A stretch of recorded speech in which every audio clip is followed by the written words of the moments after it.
Hello and welcome to the Gooner Talk, back again with you guys for another episode of what is the Arsenal Transfer Show. Join you every morning at 8 a.m. UK time, although today's episode is like 3 minutes late. A massive thank you to David Ornstein for dropping not just one, not just two, but three Arsenal bits of information this morning that I needed to make sure I included in today's show so you guys weren't not out of the loop regarding things. So good morning. We're going to be talking about all that and more in today's show. Please do drop a like on the video and subscribe to the channel if you're new around here with those notifications turned on so you never miss a show. Let's say good morning to people joining us live in the chat box. Black Shine, good morning to you, to Rich, to Kai, to Chris, to Olu and Anthony and Carlton and Martin and Morgie, NSW, Vegas, Matt G, Damien. Let's go to Temi and Jose and Red Star and everybody else joining us live in the chat box as well. Yeah, really crucial stories coming out this morning that we're going to be discussing and talking about. The snow down here in the south is mad. Yesterday I was doing a show over on Same Old Arsenal with Amanda, and we're trying to wonder if the missus were going to make it home from London or not, but managed to get home after a lengthy trip and going around all the little side roads and things like that. So if you are indeed out today, make sure you wrap up warm, make sure you stay safe, and only go out if you need to. I know I sound like a BBC weather report, but safety is very important indeed. Let's kick on with today's stories. Arsenal's women beat Aston Villa 4-1. An own goal was the one that kicked this off after Arsenal went 1-0 down. Vivian Miedema got the second. And then McKay Van Nobs jumped in with two more goals towards the end to secure the points for Arsenal to help them go level with Chelsea at the top of the WSL. Really important to keep that momentum going after their win against Juventus in midweek. We had that disappointing defeat against Manchester United not so long ago, and we've responded well from that. So the girls done fantastically well. As I said, there are a couple of games I think still being played at the Emirates that you can get tickets to in the near future. So make sure if you can get down to the Emirates to go watch the girls play, make sure you do.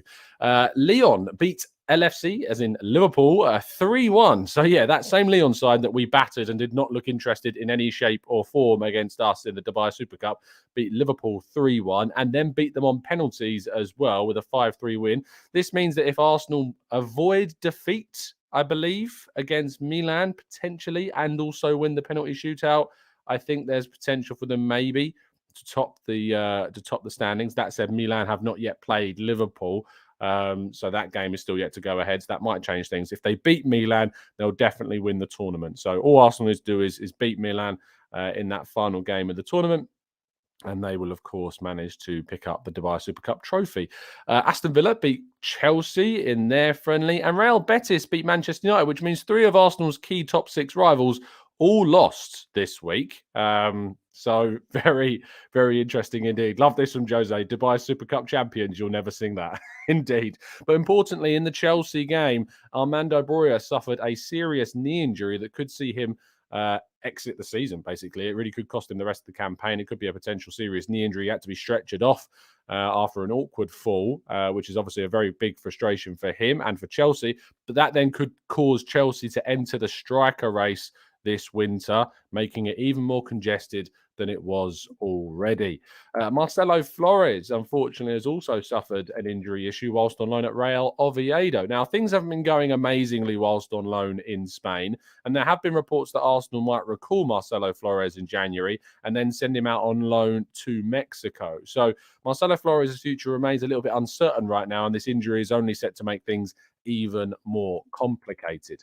Bukayo Saka has arrived in Dubai as he prepares to return and reintegrate with the Arsenal squad. He, I imagine, will get a number of days rest and break after exit from the World Cup with England, but he has indeed said to be arriving now in Dubai to join up with his Arsenal teammates in the near future. Really good news, because obviously we might have a nearly full fit squad available for that game against West Ham on Boxing Day, besides Saliba and Gabriel Jesus being the only potential absentees. Alexander Zinchenko has talked about his injury in a little bit more detail.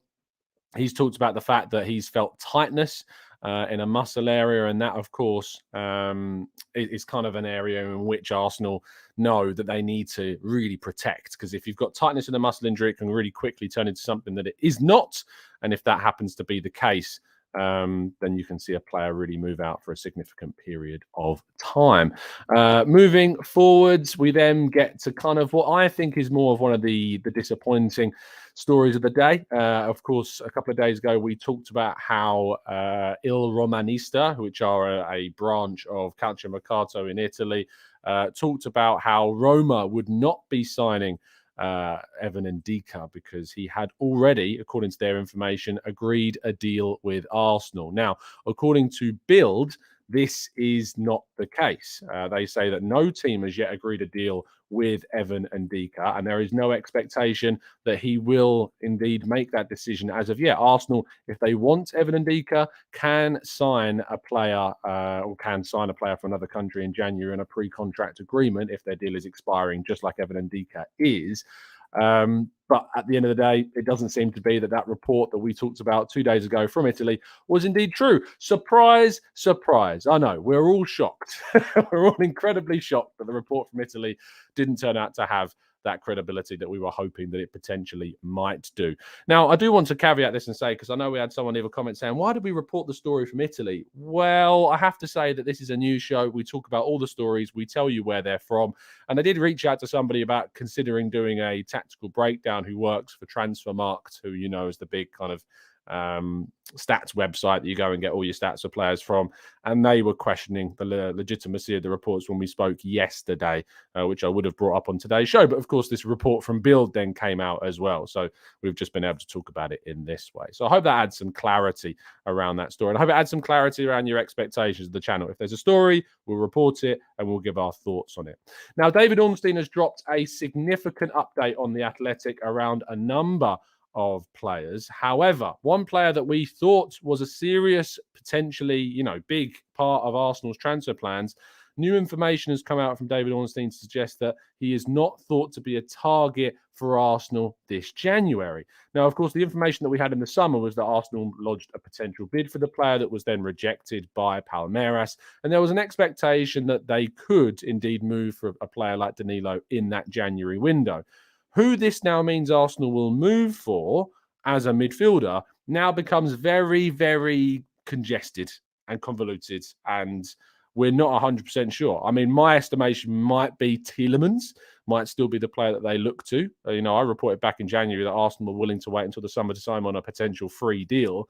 However, they may accelerate those plans to the winter. I have also talked about the fact that with Danilo, I don't necessarily see him giving us more than what El Neni or Lokonga has given us immediately. He's 21 years of age. He's coming from Brazil. There is always this question mark around how much quality is he actually going to give us.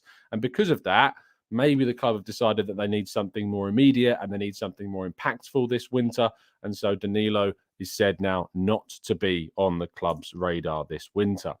Not sure why this says Zinchenko, but Joao Felix is said to be being recommended to Arsenal, despite the fact that Aston Villa, according to David Ornstein, are one of the key players in the Joao Felix deal. It's actually said that he is being recommended by, top-level recruitment. People who work in that top-level recruitment sector, however, have suggested to David Ornstein that Felix would be better suited to Arsenal, given the stylistic fit and their potential need for an attacking reinforcement. This doesn't mean that Arsenal, of course, are interested or even going in for him. It's just that there is said to be that recommendation by top-level recruitment experts that Arsenal would be the better target for, him to move to. Arsenal also said, according to David Ornstein, to be considering a move for Matheus Cunha. Now, Wolves were the main team interested in the Brazilian forward player for Atletico Madrid.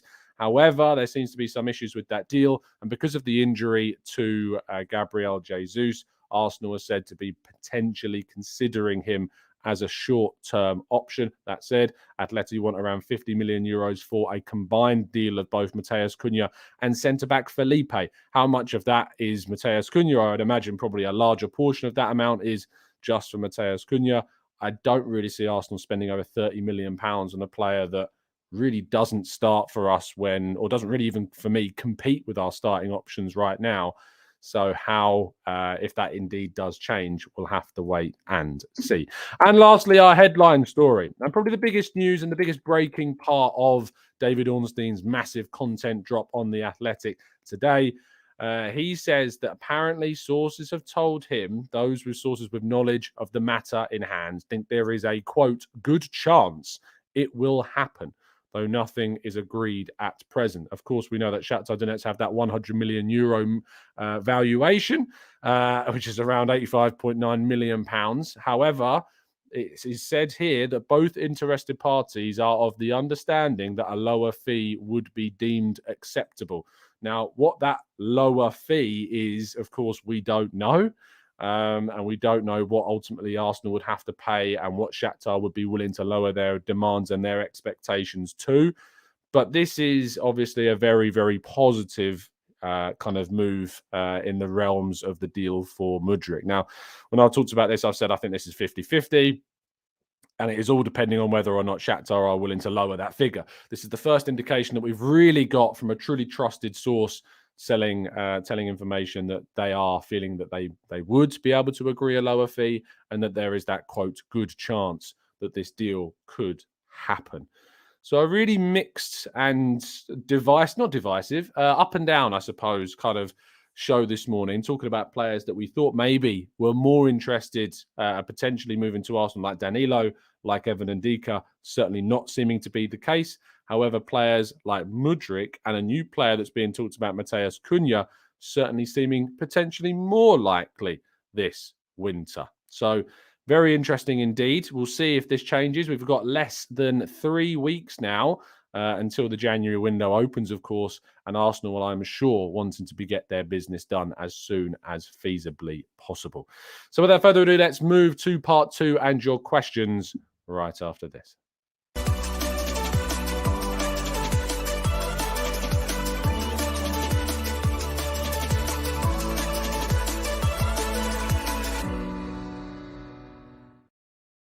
Okay, let's go to the chat box and see what you guys are saying.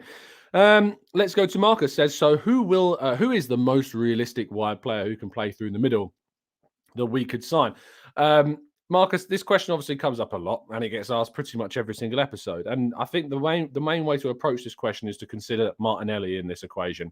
Martinelli is a player who is versatile enough to play on the left. He can play on the right, has done and scored on the right last season against Newcastle, if you remember.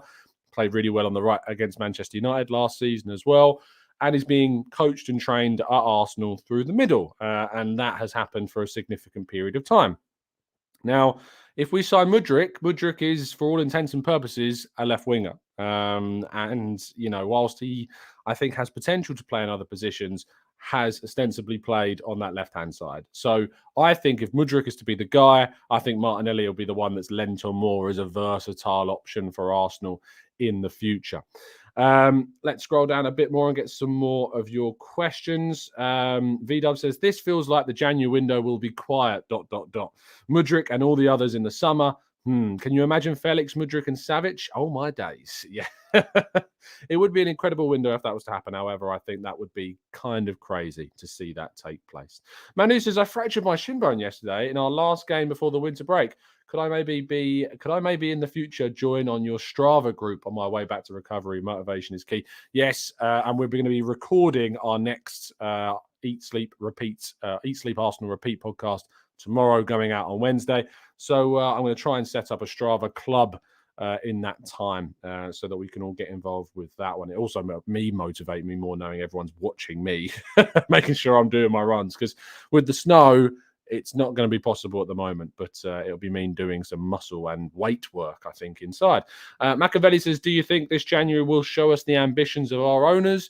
It depends what your understanding or, I suppose, your perception of what ambition would be, because there is only a certain financial realm that we can work in this winter.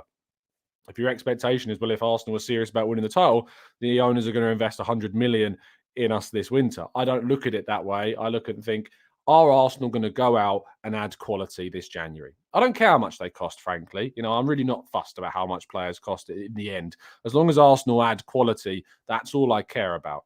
And so if Arsenal go out and add 2 quality players this January, for me, that is the signal that Arsenal are certainly ambitious and aiming to try and further their goals this season. Ian says, hi, Tom, do you use StreamYard for your broadcast? I do indeed. Really good service. Would recommend highly. Billy says, I really won't be shocked if we don't sign anyone in January. KSE is not going to give up 100 million in that window on the back of a near 50 million loss. I think we should manage our expectations. Alberto says, Matheus Cunha would be class at Arsenal. Atletico have killed their forwards' careers. Strange. I mean, Atleti have a history of signing amazing strikers. You think Diego Forlan, Aguero, Torres, now Joao Felix. Morata, of course, was there. Well, I wouldn't say it was amazing, but Morata was, of course, there as well. And now they've got Matheus Cunha as well. Luis Suarez, David Villa. They continue to roll off the tongue. There is so many strikers that have been there over the time. I wouldn't say they've killed forwards' careers, but I would say that they haven't necessarily reached their potential whilst playing with Atletico Madrid, besides when Aguero was coming through, besides when Forlan was there as well. I think they were producing some good numbers, in fairness. Lynn says, to be fair, Tom, Mudryk has done everything in his power to get this move to Arsenal, so Shakhtar are under no illusion about his feelings. Absolutely. It's not going to be down to Arsenal or Mudryk if this deal doesn't happen. It will be down to Shakhtar demanding a figure that is just beyond the realms of reality. Let's go to Connor, who says, how many points will we pick up in our next 5 games? Wow, that is a tough question, considering we don't really know, who is going to be available, because we don't know who's going to be back for that West Ham game completely yet. And B, we don't know if we're going to sign anyone earlier on in the window. However, if you're going to push me, I think our next 5 games, if you don't count the 2 friendlies, I think we'll beat West Ham. I think we'll probably draw at Brighton. I think we can beat Newcastle at home. I think we'll beat Oxford away in the FA Cup. And I think that we will probably drop points, unfortunately, at Spurs, although I hope that is not the case. Stephen says, could our midfield target be Yunus Musah? I've seen some links to him and Arsenal. Yes, also within David Ornstein's article this morning, he does talk about Yunus Musah in his article. He says, the United States hopes of a first World Cup quarterfinal since 2002 maybe had been dashed by the Netherlands, but that does not mean their campaign wasn't without its highlights. Musah, of course, was one of those that stood out. And the La Liga club Valencia are still willing to listen to bids and hope Musah's impressive displays in Qatar might stimulate the market for him. Apparently, they would be looking for around £20 million of him, but he has got a contract until the end of the 25-26 season, and it's thought to be keen on experiencing a new challenge after 3.5 years in Spain. So whether or not Arsenal are the team that go in for Yunus Musah, we'll see. There have been some reports suggesting Arsenal have, sent feelers out a little bit for him. Maybe he turns out to be the one that we look to. Sean says, is Ramsdale back with the team yet? I imagine, like Saka, that they're both travelling to Dubai. I don't know that for sure on Ramsdale, but I imagine that they will be joining up with the team and he'll be available for West Ham. Deep Kundu says, Tom, how important is Reece Nelson for January and February? Potentially massive, depending on how long it takes for Arsenal to strengthen in that January window. It could be that we need to use Nelson against Newcastle, against Oxford. I think he would play. And we've also got Manchester United in January as well. And who knows what's going to happen in those games. So we'll see. Potentially big, potentially as an option off the bench. He might be really key to add some extra pace and power and hopefully, fingers crossed, if he can get his shooting boots on again, goals. Scott says, do you think Eddie can do the job? Though I do think that we need to trust this guy or unload him. What do you think? I think that obviously that he can do a job. Otherwise, the club would not have invested the trust and faith in him that they did when they renewed his contract. But in the long-term future, I do think Arsenal need to look to try and find someone who is more closer to the level of Jesus and closer to what Jesus can provide. And they've managed to, secure a financial asset in Nketiah for the future. They could sell him now for a good fee if whoever we wanted to sell him. So that is also a positive about renewing his contract. Temi says, since we're no longer signing Danilo, what do we do when Partey eventually gets injured? This is my answer. I'm shrugging. I don't really know. Obviously, Mohamed El Neni, I think, immediately comes in. It was said, it is understood that Arsenal still certainly are looking at midfielders. We're going to have to wait and see. If we sign Tielemans, I imagine that one of the options might be that Tielemans starts and Xhaka then moves deeper. I know that's not going to please people, but that might be one of the options that, that kind of happens at this stage. Charlie says, you can do it. You can go running. Just put some boots on, a leather jacket, and stick on some Rocky music. Rocky 4 music. Yes, potentially that's the way to go through. But if you saw what it's like outside right now, it's not running weather today. That is for sure. Mohammed says, hi, Tom. Question, what are your thoughts on Saka joining the team in Dubai? I would have preferred him to take some time off, at least until the team gets back to London. It's a long season. I imagine he still might take some time off. I think he might still take some period of time off. I think that Matt Turner arrived in Dubai and has had some time off. Xhaka is returning to training this week, and he finished, was in Dubai, I think, last week. So I think he will still get some time off. So don't worry about that. He's still going to get some time. Jay Dime says, is that the new Ray Parlour hoodie? It is indeed. As soon as that came out, I was like, I'm going to have to get this because it's just, I love the retro stuff. So yeah, it is very much the new Ray Parlour. As soon as they bring out new merch, I'm sadly kind of all over it at this stage. I love it. And I'm very happy being an Arsenal fan right now. So I'm more than happy to help the investments of January with the club. Marcus says, Zinchenko bench for Felix on the slides. I heard his injury was just a tight muscle. Yes, Zinchenko is certainly still very much sidelined, but it is because of muscle tightness and nothing more. Lynn Tom, I can't see Arteta being very happy if we don't buy players, especially the effort both him and these players have put in to get us this far. Arteta wants more signings. Arteta wants reinforcement. He talked about in the summer, he used the word, I want more firepower. He wants more. He may be coy in those press conferences that we'll see him do in the next couple of weeks or so and beyond, but he wants more signings. Oh, the TGT sneeze is back, but I managed to mute myself. Rahul says, hi, Tom. If you are given the opportunity to sign anyone this window, it could be unrealistic. Who would you go for? Mine's Osimhen, Jude Bellingham. If I can sign anyone and it can be unrealistic, it's Jude Bellingham. I know that I want a striker, but I think Jude Bellingham is the best player on the market at this moment in time. It would be him. If you want me to suggest a forward that I think we should go and get, I think Osimhen is a very good shout. I would be very interested in Joao Felix. I think that his style, the way he plays, would really suit Arsenal. And I think that he really would kind of assimilate quite well into the team. So yeah, I think that's an option. Sean says, who do you want to play right centre back against West Ham if Saliba isn't back? I think White would come in and then we'd play Tomiyasu at right back. I think that's how we would cope with that problem. Let's go to Tarbs. It says, Tom, all of our attackers looked like the best players on the pitch when they played for their respective clubs. Mind-blowing. I think when you consider the fact that Jesus is probably the only one that doesn't. Saka's come through the academy. Martinelli looked great when he was playing at Ituano. Who else have we got? Reece Nelson has come through the academy. It's an interesting point when you think about it, because when they played for their respective clubs, players we've signed, have of course stood out. They come into a new team. Players when they sign, that's why the Wilfried Zaha's a bit of a toughie, because Wilfried Zaha stands out at Crystal Palace because he's the obvious standout candidate. Would he still be able to do that at Arsenal? I have a lot of question marks about that. Yomi says El Neni isn't better than Danilo. In terms of how good Danilo can be, I think Danilo is obviously going to become a better player than El Neni. I think that we can see that. But right now, if we were playing Man City tomorrow and Partey wasn't available and you could pick El Neni to play 6 or Danilo to play 6, I'm picking El Neni every time. Every single time. And the thing is that we've got Man City in February. So if Danilo comes in, he's barely got any games to assimilate, I'm picking El Neni. I'm picking El Neni this season, over Danilo. I'm not starting Danilo over him. I'd rather El Neni's experience, his calmness, his consistency. So whilst, sure, Danilo will be better, I think, than El Neni in the future. I think he's got the potential to be better than El Neni in the future. I'm not picking him over El Neni, and I think that's just because we know what El Neni's going to bring us and we know that he's going to give us. Yomi says that's because we know what El Neni is all about. So are you telling me that you'd start Danilo over it? That's risky. That's incredibly, incredibly risky. I think that 99% of Arsenal fans haven't really watched Danilo, having covered him so extensively and having gone back and watched so many more clips on Wirescout. He is raw. I'd recommend people, if they're a Patreon of the Arsenal Vision podcast, to go and watch their scout report of Danilo. It is sobering, is the way I would describe it. It is a sobering listen of Danilo because he is still raw, still makes mistakes, he's still over-adventurous at the wrong times. And that's because he's young.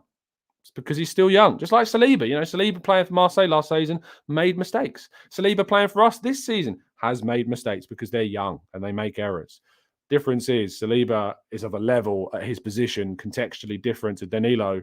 So he's just very, very different. El Neni starts every single time for me this season over Danilo. And that's why I'm not keen on signing him in this window, because for me, the midfielder that Arsenal need to sign in this window has to come in and improve us. And Brian says, please do not sleep on Sofyan Amrabat. And I'm telling you, if there was a midfielder I could sign in January to play 6, having now witnessed what he's done at the World Cup, having known what he was like at Fiorentina previously to a lesser extent, and spending my Saturday watching clips of Sofyan Amrabat, all of those things combined have now led me to go, 26-year-old, are we really going to be able to find a number 6 that's going to give you as much as Thomas Partey?